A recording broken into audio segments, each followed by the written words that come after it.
เอาเท่ๆเอาเท่ๆมานี่เอาเอ้ยพวกนี้เกี่ยวข้าวดอเมิดมาเลยห้องหึ่งๆเดียวจะเอาทันบนอ้อพวกเป็นลงกำลังคนกันพุ่นน่ะพุ่นก็กำลังเกี่ยวกันอยู่ชาวนาเฮาโอ้ลำบากกันพี่น้องไอ้พุ่นน่ะนี่กำลังเกี่ยวกันอันนี้ให้คักจ้างเป็นวันเอ้วมาแล้วพี่น้องเอ้ยโอ้กำลังขุดเกี่ยวกันบัดฝนมาบัดแท็กซี่แมนฝนแท็กซี่แมนอย่างนึกบอกทุกนี้ก็ได้ป้าเขาดอสุกเต็มหน้าเต็มเมฆดำชุกเต็มฟ้านะตายพี่น้องไอ้บาดเนี่ยมืดมาแล้วพี่น้องเอ้ยจะทำเขาดอว่าอันนี้คนเกี่ยวเข่าเต็มโยเม่นยังอันนี้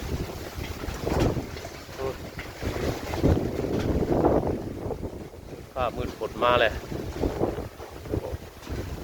พวกเกี่ยวเข่าก็เต็มให้หน้าอยู่บ้าน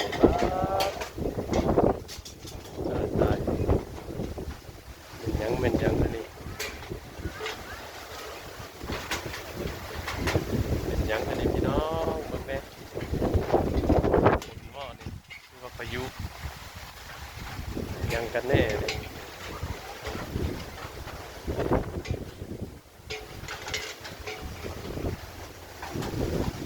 ห้ามเขาดอเลย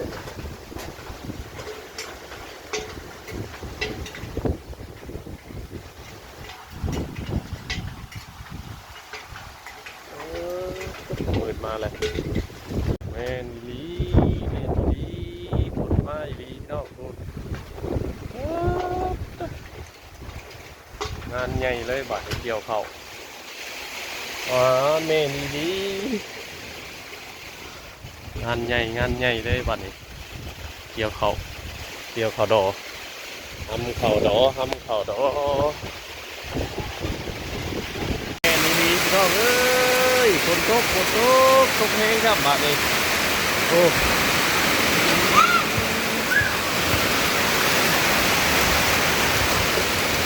สร้างเป็นแท้อันนี้ก็สร้างเป็นแท้อันนี้เกี่ยวเข่าห้ำเข่าโดเกี่ยวเข่าเต็มทุ่งนาเจ้าโอ้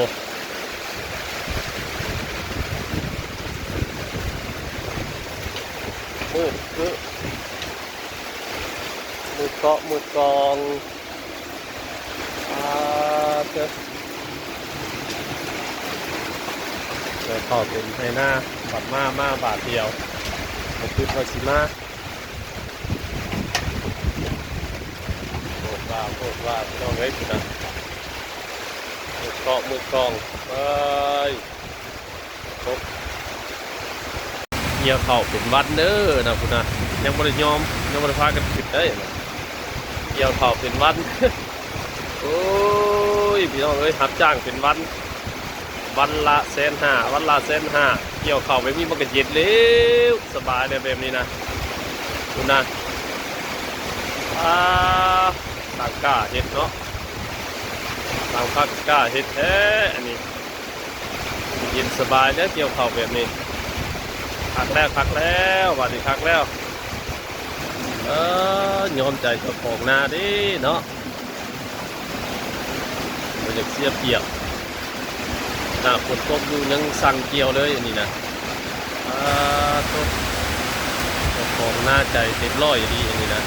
ขอให้ขึ้นเลยพี่น้องเอ้ยเบิ่งเนี่ยเกี่ยวเข่าทันฝนตกแล้วเกี่ยวเลยประมาณ6-7 คนนี่แหละมันไก่ลุงใหญ่ซุ่มมาให้เบิ่งเนาะโอ้เกี่ยวเบิดพี่น้องเอ้ยนี่ฝนตกแห้งก็ดีเด้อนี่เพื่อคุณนะท้องเข้าครับคุณนะท้องเข้าจะปวดพันไปทุกโมแล้วอันนี้เกี่ยวเบิด เรือนครัวบริมีอย่างเรือ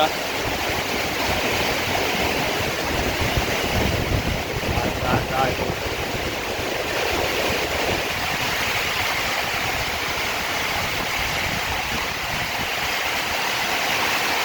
มีทางลมอยู่ได้พี่น้องเอ้ยทางลมทางฝนพายุเข้า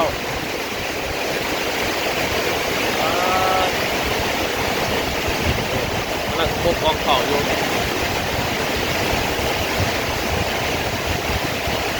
เรายังพบกองเข่าอยู่ยังโมเล่อยู่กองเข่ากองใหญ่น้ำให้หน้ากันทั้งหลายเจ้า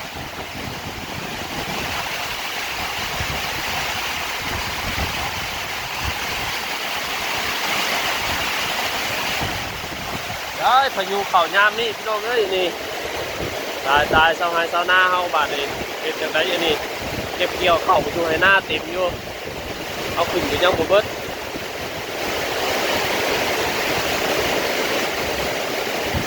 เปียกเบิดเลยจะกินปูกินปลาหน้ามากเท่านั้นแล้วแบบนี้นะ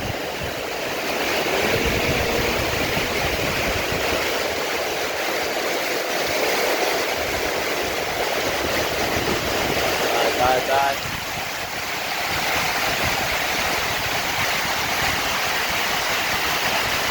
เอาล่างลูกจอยพากันอันพบกองเข่าอยู่ผม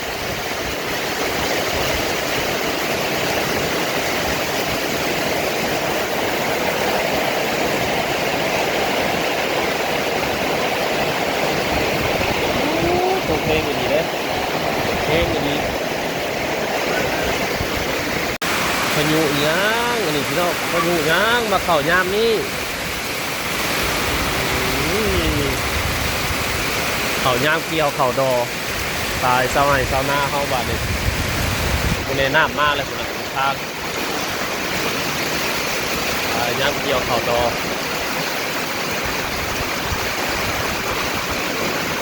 พายุเข่าย่ำเกี่ยวเข่าดอก็มันก็ตายแล้วแบบนี้เลยเผื่อมันจะเอาพอดเข่าออกไปจากไฮหน้าได้แบบนี้นะโอเพลงดีได้พี่น้องเลยมันก็เต็มที่ผู้อันจ้างคนมาเกี่ยวเข่าแล้วอันนี้เกี่ยวลายครับคือนาอันไงไทยเบิ่งที่นี่นะคนจ้างคนนะจ้างคนร้ายเกี่ยวแบบเต็มมือเต็มวันเลยนะตอนนี้ก็ฝนตกแบบนี้หายเลยแบบ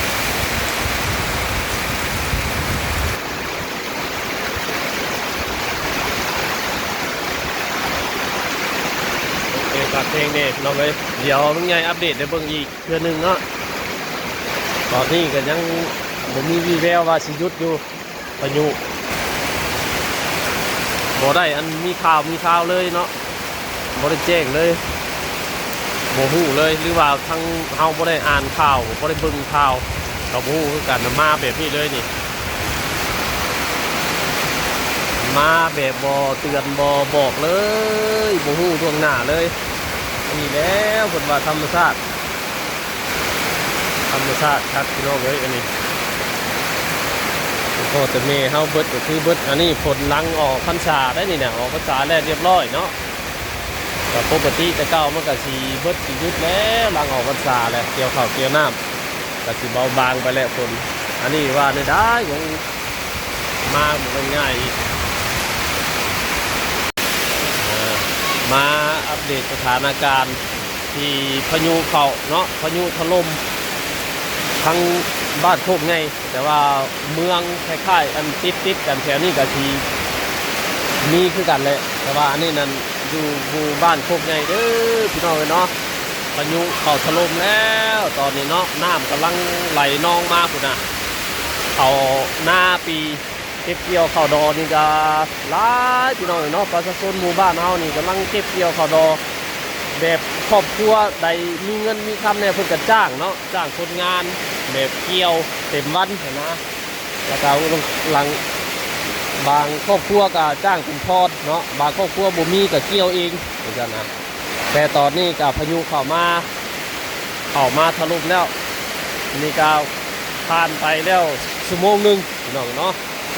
ยังบ่มีวี่แววว่าสิหยุดอยู่พายุลูกนี่ท่านซะเนาะพายุแล้วว่ามันจะบ่มีฟ้าอันหยังห้องเนาะลุงใหญ่ก็บ่ฮู้บ่ได้เบิ่งข่าวว่าพายุสิมาวันที่นั่นวันที่นี่เพิ่นก็บ่ได้เตือนนะพี่น้องเนาะมาเลยนี่มาแล้วปันตกแบบอย่างรุนแรงเลยโอ้มีฟ้าห้องอยู่พี่น้องไปหนึงเนาะมีฟ้าห้องอยู่แล้วว่าฝนข้างก็บ่ฮู้แหละหลังออกพรรษาแต่ยังมีฝนแห้งขนาดได้พี่น้องเอ้ยนี่พุ่นน้ำกำลังมาเลยเนาะหน้าบ้านถนนทางนี่ดอกเลยนะเป็นเนาะเป็นกำลังใจให้เด้อสาวไห้สาวนาสาวเกษตรกรทั้งเฮาเนาะบางคนก็กำลังเก็บเกี่ยวเข้าดอนี่แหละเนาะคุณเกี่ยวบางครอบครัวก็จ้างเป็นพอดบางครอบครัวก็จ้างเป็นวันบัดพออยู่มาแล้วก็บ่จักควบสิเฮ็ดพี่น้องเลยเนาะอย่างว่ากันไปอีกเทื่อนึงทางนาอันลุงใหญ่นี่ก็กองเข้าน้ำไหหน้าก็มีอยู่เนาะน้ำกองก็กองบักใหญ่เลยกาคาดหวังว่าสีปั้นมืออื่นนี่ได้กองเข้าเอาขึ้นมาเลยเนาะว่าสีปั้นมืออื่นนี้ดิฉัน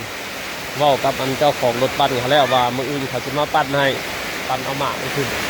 วันนี้แหละมันชื่อแบบพี่น้องเลยเนาะฝนตกเลยจังว่าอีกคันว่าก็ดีเท่านึงจะเฮ็ดอะไรมันยังนะ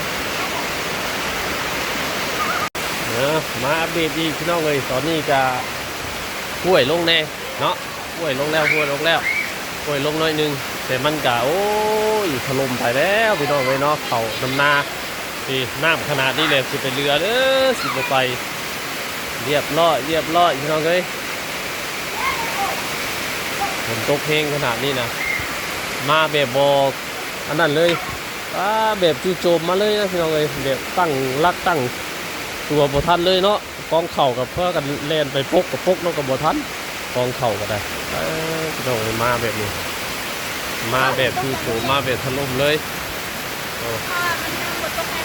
เฮ้งเนี่ยทำนี่มึงแนะนำนะฝนตกผักตกเนยพี่น้องเลยฝนถล่มมาเลยมาแบบบ่กล่าวบ่นั่นเลยมาเตือนกันเลยมืดกองมาเนี่ยบึ้มมาเลยเฮ็ดอย่างน้ำกับบ่ทันอันแบบเขาน้ำไหหน้ากับบ่ได้เก็บกู้เลยเขาน้ำกองกับปกน้ำกับบ่ทันโอ้พี่น้องเลยเนาะนะต่อไปนี่ก็สิได้อันเฮ็ดจังไรแหละคิดว่ากันหอยตากหรือว่าสีฟ้ากันเฮ็ดจังไรก็มารุ่นกันต่อไปเพื่อนเนาะจังใดก็เป็นกำลังใจให้เด้อชาวบ้านโคกของเขาเนาะบทสู่คนเฮ็ดจังใดเนาะธรรมชาติเขาตกแต่งบ่ได้เขาเฮ็ดหยังบ่ได้อันนี้แหละเพิ่นว่าธรรมชาติเฮ็ดจังใดเนาะมีแต่พากันสู่ต่อไปเฮ็ดจังใดเสียงว่ากันอีกทีนึงให้คนเศร้าก่อนทางเฮาก็นัดวันประกันพรุ่งว่ามืออื่นนี่จะได้ปั้นเขาจะได้เก็บกินเหล้าแต่เพิ่นกับมามื้อนี้พี่น้องเลยเนาะเพิ่นมากับแบบจู่โจมมาเลยบ่ได้บอกบ่ได้กล่าวบ่ได้เตือนล่วงหน้าอันนี้แหละเพิ่นก็ว่าธรรมชาติพี่น้องเลยเนาะเอาสิคาดหวังอย่างนั้นมันบ่คือที่นั่นแหละเนาะของธรรมชาตินี่แนวเฮาตกแต่งของบ่ได้เป็นเฮ็ดบ่เป็นแต่งบ่ได้อันนี้แหละเพิ่นว่าบักเพิ่นมาแล้วก็ตกเพลงขนาดพี่น้องเอ้ยพุ่นมาถล่มจู่โจมมาเลยมาแบบบ่ได้ทันตั้งตัวอย่างเลยนะน้ำลงน้ำบ้านกำลังไหลลงให้หน้าตีคลิปเกี่ยวแล้วนะพอดีแต่ว่าให้นี่เพิ่นคนคือแล้วพี่น้องเอ้ยพุ่นนะอันนี้แล้วเพิ่นว่าปากอัน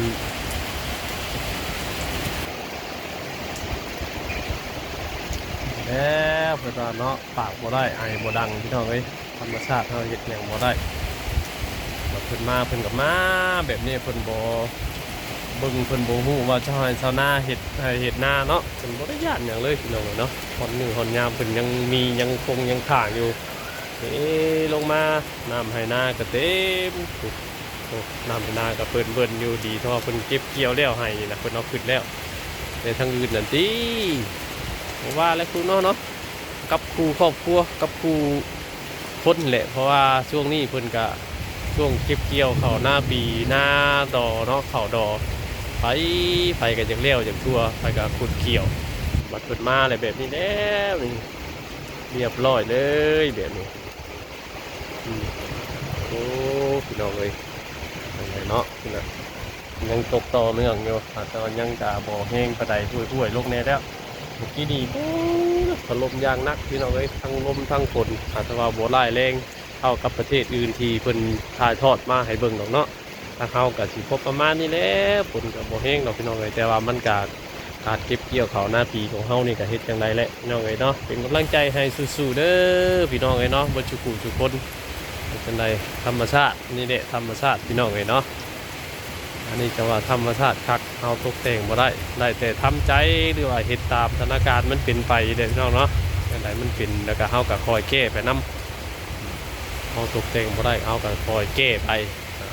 หลังจากนี้ก็สิลำบากแน่น้อยนึงเนี่ยพี่น้องเอ้ยสิได้ตากหรือว่าแต่ขับเพิ่นเดทให้ต่อเนื่องก็สิใครอยู่เนาะติดตามไปอีกพี่น้องเอ้ยหลายผู้หลายคนหลายครอบหลายครัวดอกสีแบบนะนับแต่มื้อนี้ไปก็คือสีห้องกันโอยเลยเนาะที่ลงเฟซลง YouTube ลงหยังกันจะแซวแล้วเนาะเขาเปียกน่ะรถจอดเมียนโน่นกันยังน้ำท่วมเลยพอน้ำมาแห้งกันพี่น้องเลยท่วมรถซาเล้งไปแล้วบาดเลยกลางลำรถเลยคุณ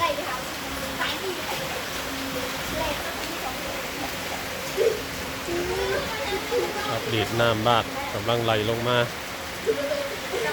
พายุถล่มน้องโคมใหญ่อันนี้กำลังยุดกำลังปล่อยๆเนาะ